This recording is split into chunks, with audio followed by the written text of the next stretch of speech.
بسم الله الرحمن الرحيم. نحمده ونصلي ونسلم على رسوله الكريم. اما بعد. دوستو، عزیز و دوستو، رسول اکرم صلی اللہ علیہ وسلم نے جو باتیں ارشاد فرمائی اس کی تصدیق تو تمام مسلمان الحمدللہ کرتے ہی ہیں، اور آج کی سائنس بھی اس کی تصدیق کرنے پر مجبور ہے، اور آج کی طب بھی، آج کے جو طبیب ہیں، اطباء ہیں، ڈاکٹر ہیں، ان کو بھی ان باتوں کی تصدیق کرنے سے چارہ نہیں، کیونکہ اپنی آنکھوں سے وہ دیکھ رہے ہیں ارشادات نبویہ کیا ہیں، اور اس کے حقائق ان پر خوب ظاہر ہو رہے ہیں۔ جو سائنس حقیقت پہ مبنی ہے، وہ اعتراف کرنے سے دریغ نہیں کر سکتی، بھاگ نہیں سکتی، گریز نہیں کر سکتی، انکار کر نہیں سکتی۔ اسی طرح جو نئی تحقیقات ہیں، جو نئے ڈاکٹروں نے کی ہیں، وہ لوگ بھی نبی کریم صلی اللہ علیہ وسلم کے ارشادات کا انکار نہیں کر سکتے۔ ہاں، تعصب میں آ کے کوئی انکار کرے، آنکھیں اپنی بند کر لے، وہ الگ بات ہے، لیکن جو حق کو پہچانے وہ انکار نہیں کر سکتا۔ نبی کریم صلی اللہ علیہ وسلم نے ارشاد فرمایا تھا، الحبۃ السوداء فیہا شفاء من کل داء، کہ حبہ سودا میں ہر بیماری کی شفا ہے۔ حبہ سودا سے مراد کلونجی میں ہر بیماری کی شفا ہے۔ آپ صلی اللہ علیہ وسلم نے 1400 سال پہلے یہ بات فرما دی تھی، اور آپ علیہ الصلوۃ والسلام کی اس ارشاد کو سامنے رکھتے ہوئے آج تک دنیا اس سے فائدہ اٹھاتی آ رہی ہے۔ آج کی طب جو ہے، آج کے جو ڈاکٹر ہیں، اطباء ہیں، حکماء ہیں، انہوں نے نئی تحقیقات بھی کی ہیں، سب اس کے قائل ہیں کہ واقعی حبہ سودا یعنی کلونجی میں ہر بیماری کی شفا ہے۔ اب یہ ہر بیماری کی شفا کیسے ہے، ذرا اس کو سن لیجئے۔ یہ قوت مدافعت کو بڑھاتی ہے۔ قوت مدافعت انسان کے اندر وہ چیز ہے جس کے ذریعے بیماریوں کو دور کیا جاتا ہے، بیماریاں جسم سے نکلتی ہیں، فرار ہوتی ہیں۔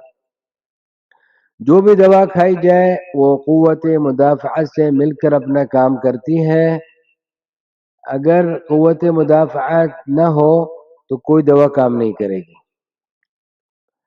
تو لہذا واضح ہو گیا کہ اس میں شفا ہر مرض کی اس طرح ہوئی کہ یہ قوت مدافعت بڑھاتی ہے، اور قوت مدافعت سے ہی ہر بیماری کا دفاع ہوتا ہے۔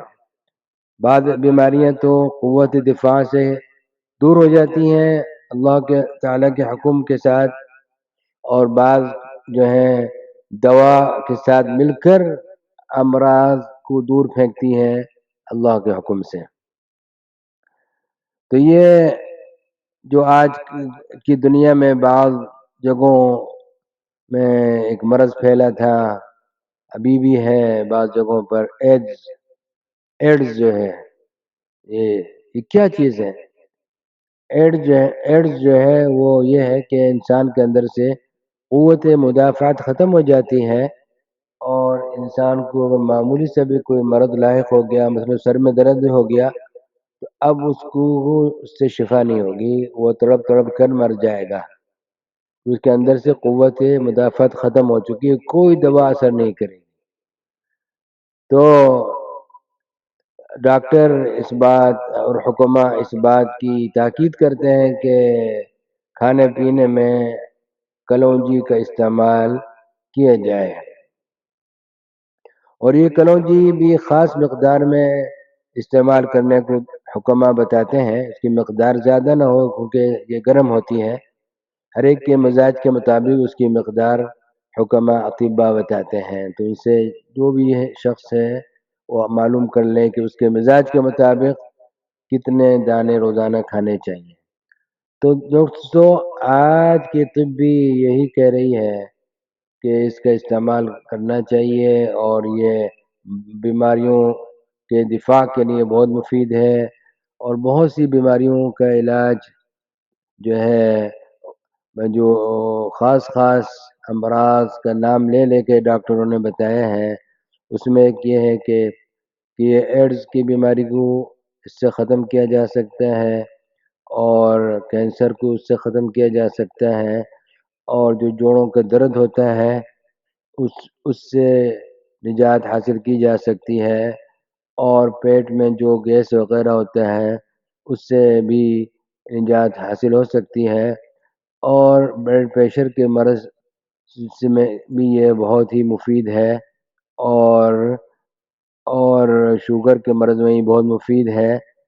اسی طریقے سے اور بھی بہت سی بیماریاں ہیں کہ جیسے کہ پتھری ہو جاتی ہے گردے میں، اس کے استعمال سے وہ یہ پتھری ٹوٹ کر نکل جاتی ہے۔ بواسیر اور چہرے پر جو حب شباب نکلتے ہیں وہ بھی اس کا علاج ہے، اور دانتوں اور دانتوں سے متعلق جو امراض ہیں وہ بھی اس کا علاج ہوتا ہے۔ اس طریقے سے جس کی اولاد نہیں ہوتی اس کا بھی اس میں علاج ہے، وہ کہ ہر مرض کے لیے اس میں علاج موجود ہے، لیکن اس کے استعمال کی ترکیب اور ترتیب یہ جاننے کے لیے کسی طبیب اور حکیم اور ڈاکٹر سے رجوع کیا جائے۔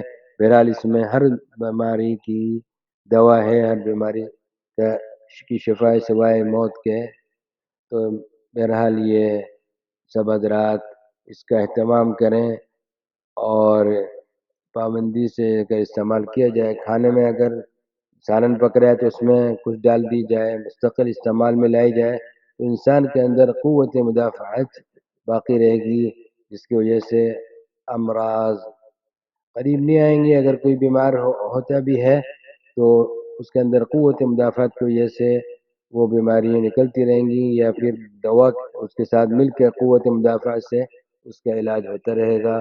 وآخر دعوانا الحمدللہ رب العالمین۔